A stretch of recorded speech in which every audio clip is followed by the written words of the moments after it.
نحمده ونصلي على رسوله الكريم أما بعد رب اشرح لي صدري ويسر لي أمري واحلل عقدة من لساني يفقهوا قولي۔ دینی رہنمائی کی مجلس نمبر 259 میں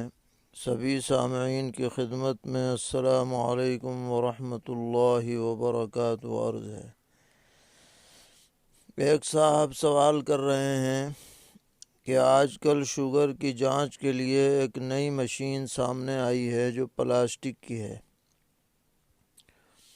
اور اس میں چپکاہٹ لگی ہوئی ہے۔ وہ 15 دنوں تک ہاتھ میں باندھی رکھی جاتی ہے اور اس کا تعلق موبائل سے ہوتا ہے اور ایک مرتبہ نکال کر دوبارہ استعمال نہیں کر سکتے۔ تو سوال یہ ہے کہ اس کے ہاتھ میں چپکے رہنے کی صورت میں وضو اور غسل کا حکم کیا ہوگا؟ کیا اس پر مسح کر لینا کافی ہے یا نکال کر وضو کرنا ہوگا؟ جواباً عرض ہے کہ کیونکہ آج کل شوگر کی جانچ کا صرف یہی ایک طریقہ متعین نہیں ہے بلکہ بہت سی مشینیں آ گئی ہیں جس میں بغیر کسی اس طرح کے عمل کے تھوڑا سا خون نکال کر اس کو جانچا جا سکتا ہے۔ لہٰذا اس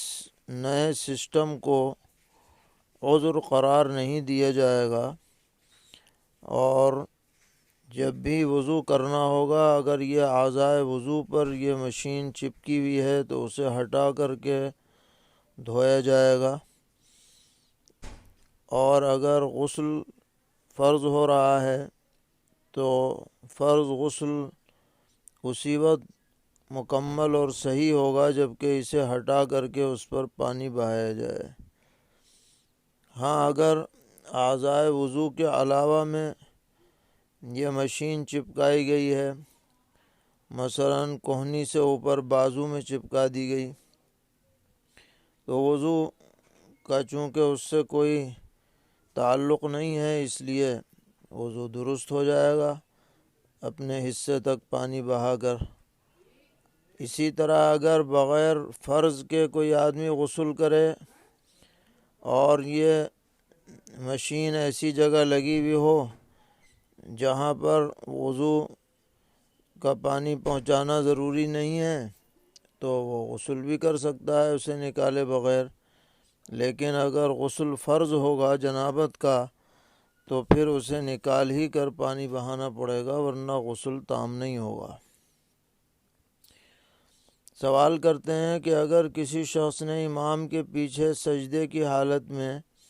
پیروں کو اٹھا کر رکھا تو اس کے لیے کیا حکم ہے؟ جواباً عرض ہے کہ اس میں راجح قول یہ ہے کہ اگر پورے سجدے میں ایک انگلی بھی ایک رکن کے بقدر زمین پر نہ ٹیکی جائے تو یہ سجدہ معتبر نہیں ہوتا ہے۔ لہذا اس شخص کو بعد میں ایک سجدہ کرنا پڑے گا بطور لاحق کے، اس کے بعد ہی وہ سلام پھیرے، گویا کہ اس نے امام کے پیچھے سجدہ چھوڑ دیا۔ تو ایسی حرکت نہیں کرنی چاہیے اور باقاعدہ سجدے کا جو سنت طریقہ ہے اس کے مطابق سجدہ کرنا چاہیے۔ سوال کرتے ہیں کہ ایک شخص مراد آباد کا رہنے والا ہے، امروہہ کے ایک مدرسے میں مدرس ہے اور اس کا معمول ہر ہفتے مراد آباد آنے جانے کا ہے۔ اب یہ شخص امروہہ سے 2 دن کے لیے دہلی جا کر واپس امروہہ آتا ہے، اور چونکہ اس کا معمول ہر ہفتے مراد آباد جانے کا ہے اس لیے یہ چند ہی دنوں میں مراد آباد بھی جانے کا ارادہ رکھتا ہے، تو امروہہ میں یہ قصر کرے گا یا اتمام؟ جواباً عرض ہے کہ دلی جانے کی وجہ سے یہ شخص مسافر ہو گیا اور جب یہ واپس آیا اور امروہہ میں اسے 15 دن رکنے کا ارادہ نہیں ہے، لہذا امروہہ میں بھی مسافر رہے گا تاکہ مراد آباد اپنے وطن واپس نہ چلا جائے۔ سوال کرتے ہیں کہ مسبوق شخص جہری نماز میں اپنی فوت شدہ رکعت پورا کرتے وقت جہری قرأت کر سکتا ہے یا سری قرأت ہی ضروری ہے؟ جواباً عرض ہے کہ مسبوق جو اپنی نماز ادا کرتا ہے تو وہ انفرادی نماز ہوتی ہے اس کی،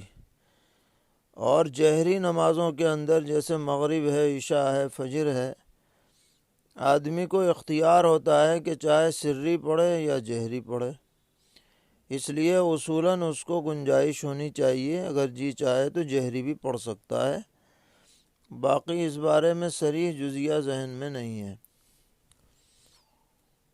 پوچھ رہے ہیں مسبوق شخص اگر امام کو قعدے کی حالت میں پائے تو تکبیر تحریمہ کے بعد ثنا پڑھ کر قعدے میں شامل ہوگا یا بغیر ثنا پڑھے؟ جواباً عرض ہے کہ اس سلسلے میں فقہاء نے صراحت کی ہے کہ اگر اسے اس کا گمان ہو کہ ثنا پڑھنے کے بعد بھی اس کو قعدہ مل جائے گا تو تکبیر تحریمہ اور ثنا پڑھ کر پھر قعدے میں شریک ہو، اور اگر اسے اندیشہ ہو کہ اگر ثنا پڑھے گا تو قعدہ چھٹ جائے گا تو پھر تکبیر تحریمہ کہہ کر سیدھا قعدے میں چلا جائے، ثنا نہ پڑھے۔ سوال کرتے ہیں کہ ایک عورت عمرہ کرنے گئی، جب اس نے عمرے کا طواف مکمل کر لیا تو اس کو احساس ہوا کہ اس کا تو شرعی عذر شروع ہو چکا ہے،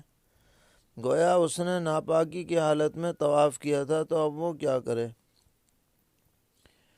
جواباً عرض ہے کہ اب اسے چاہیے کہ پاک ہو کر طواف کو دہرا لے،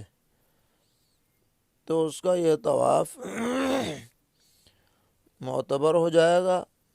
اور اگر نہیں دہرایا تو ناپاکی کی حالت میں طواف کرنے کی وجہ سے اس پر دم لازم ہوگا،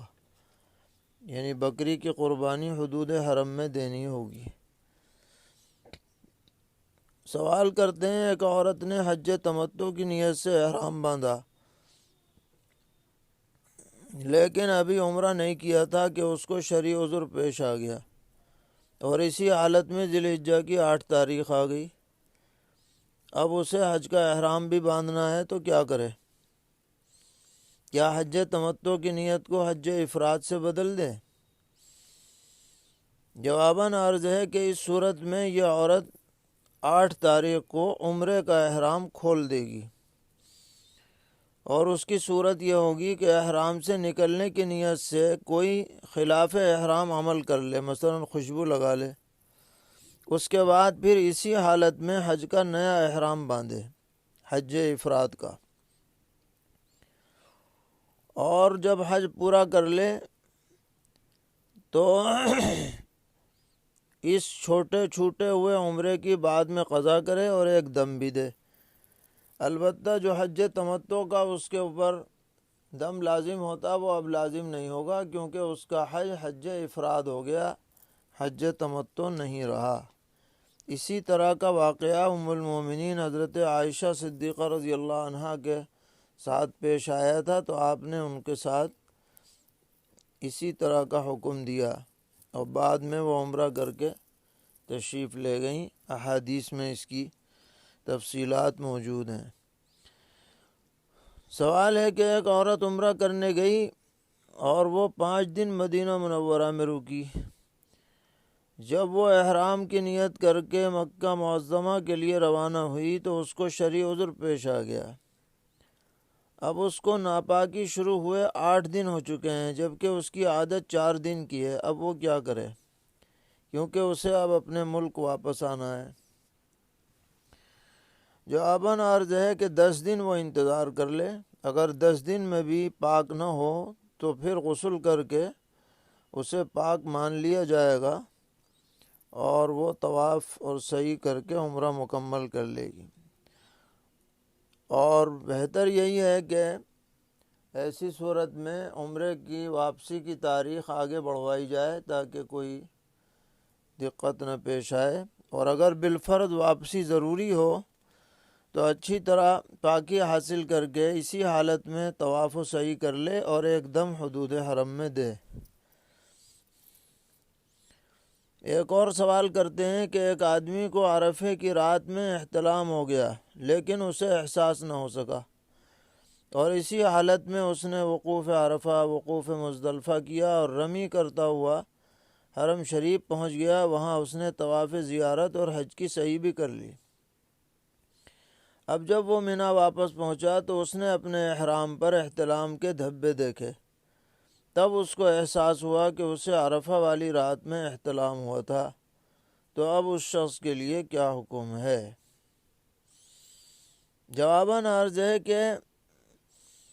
وقوف عرفہ، وقوف مزدلفہ، رمی، اس میں تو پاکی شرط نہیں ہے، یہ تو سب ارکان اس کے ادا ہو گئے، لیکن طواف زیارت میں پاکی شرط ہے، اور اس نے جنابت کی حالت میں طواف کیا ہے، لہٰذا طواف تو ہو گیا اس کا، لیکن اس پر ایک اونٹ کی قربانی لازم ہوئی۔ البتہ اگر وہ غسل کر کے دوبارہ طواف کر لے تو وہ قربانی اس سے ساقط ہو جائے گی، تو اس کو چاہیے کہ وہ پاکی حاصل کر کے اور پھر دوبارہ جا کر کے طواف کر لے، تو اس پر جو دم واجب بدنا واجب ہوا تھا وہ اس کے ذمے سے ساقط ہو جائے گا۔ سوال کرتے ہیں کہ اگر میقات پر احرام عمرے کی نیت کر لی اور تلبیہ بھی پڑھ لیا، لیکن احرام کی چادریں نہیں پہنی بلکہ بغیر احرام کے مکہ معظمہ میں داخل ہو گیا، تو اس کے بارے میں شرعاً کیا حکم ہے؟ جواباً عرض ہے کہ اگر 12 گھنٹے اس نے نیت کرنے کے بعد سلے ہوئے کپڑے پہنے تو اس پر دم واجب ہوگا، اور اگر 12 گھنٹے سے کم ہے، یعنی ایک دن یا ایک رات سے کم ہے، تو پھر اس پر صدقہ واجب ہے، دم لازم نہیں، اور بلا عذر ایسا کرنا صحیح نہیں ہے۔ جب نیت کر لی تو احرام کی ساری پابندیاں اسی وقت سے اس پر شروع ہو جاتی ہیں، ان سب کا اہتمام کرنا چاہیے۔ سوال ہے اگر کوئی شخص میقات سے احرام نہ باندھ سکا اور مکہ معظمہ میں داخل ہو گیا، پھر کسی بھی میقات سے جا کر احرام باندھ لیا، تو شرعاً کیا حکم ہے؟ جواباً عرض ہے کہ بلا احرام میقات سے گزرنا اس کے لیے جائز نہ تھا، لیکن جب اندر پہنچ گیا تو اب دوسری میقات پر جا کر کے اگر احرام باندھ کے آ گیا تو اس پر جو دم لازم ہوا تھا وہ ساقط ہو جائے گا، اور اب عمرہ یا حج جیسا بھی احرام باندھا ہے اس کے مطابق وہ اپنے ارکان بجا لائے۔ پوچھتے ہیں اگر کوئی شخص احرام کی حالت میں وضو کرتے ہوئے چہرے پر پانی ڈالتے ہوئے غیر اختیاری طور پر داڑھی یا سر کے بال ٹوٹ جائیں تو اس کے بارے میں کیا حکم ہے؟ جواباً عرض ہے کہ بعد میں 10-20 ریال صدقہ کر دیا جائے تو جو کوتاہی ہوئی ہے جانے انجانے میں ان سب کی تلافی ہو جائے گی۔ سوال کر رہے ہیں کہ اگر کوئی شخص طواف کر رہا ہو اور طواف کی حالت میں کوئی عورت اس کے بدن سے ٹچ ہو جائے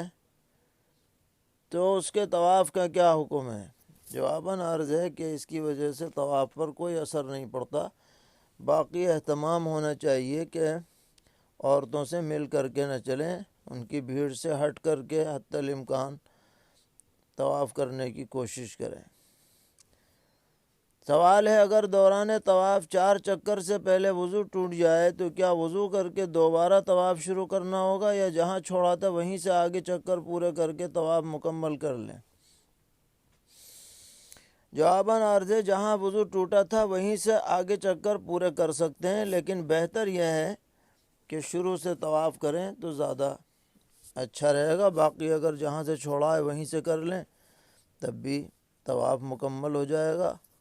کوئی جنایت لازم نہ ہوگی۔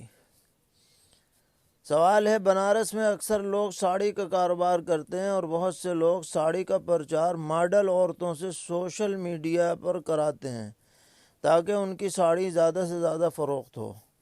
تو اس طرح ساڑی کا پرچار کرانا، اس سے جو کمائی حاصل ہو وہ درست ہوگی یا نہیں؟ جواباً عرض ہے کہ عورتوں کے ذریعے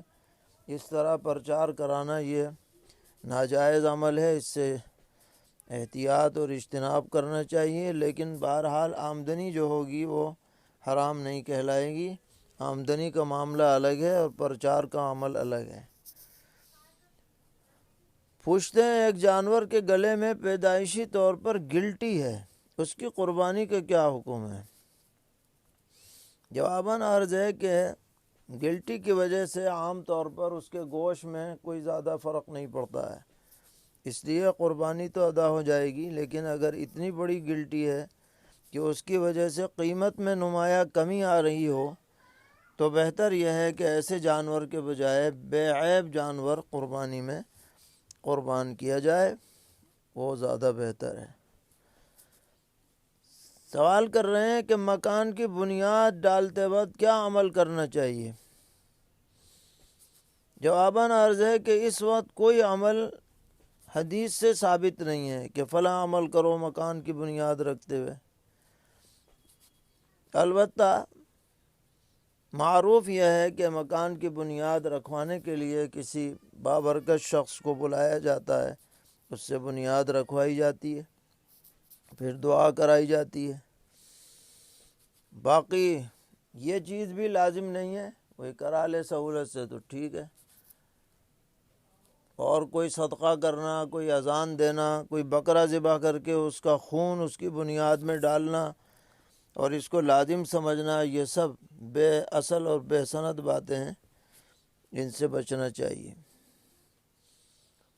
پوچھ رہے ہیں زید نے بکر سے مطالعے کے لیے کتاب لی، کچھ دنوں کے بعد زید کی دکان پر آگ لگ گئی جس سے وہ کتاب بھی جل گئی۔ اب بکر زید سے کہتا ہے کہ یا تو میری کتاب دو یا اس کی قیمت ادا کرو، تو زید پر کتاب کی قیمت ادا کرنا ضروری ہے یا نہیں؟ جواباً عرض ہے کہ یہ کتاب زید کی طرف سے زید کے پاس عاریت کے طور پر تھی، اور عاریت حنفیہ کے نزدیک امانت کے درجے میں، اور یہ جو جلنے کا واقعہ پیش آیا اس میں بظاہر زید کا اپنا کوئی دخل نہیں ہے، اس لیے شرعاً اس پر تاوان بھی لازم نہیں ہے۔ باقی اگر وہ خوش دلی کے ساتھ دے دے جھگڑا نپٹانے کے لیے، کوئی حرج بھی نہیں۔ پوچھ رہے ہیں کہ اگر ہمارے دل میں ریاکاری پیدا ہوتی ہو تو ہم اس سے کیسے بچیں؟ جواباً عرض ہے کہ ہر وقت اپنی نیت کو درست رکھنے کا استحضار رکھیں، اور مخلوق کی طرف توجہ دینے کے بجائے خالق کی طرف متوجہ رہیں، تو انشاءاللہ ریاکاری سے بچنے کی توفیق ملے گی۔ پوچھتے ہیں کسی نے منت مانی کہ میرا لڑکا اگر صحت یاب ہو گیا تو ایک کے بدلے 2 جان دوں گا۔ اب صحت یاب ہونے کے بعد اس نے 2 مدرسوں میں الگ الگ ایک بکری دے دی۔ اتفاق ایسا ہوا کہ ایک مدرسے میں جو بکری زندہ دی تھی وہ گم ہو گئی، تو کیا کرے؟ جواباً عرض ہے کہ جب آپ نے ایک بکری 2 جگہ دے دی تو آپ کی منت پوری ہو گئی۔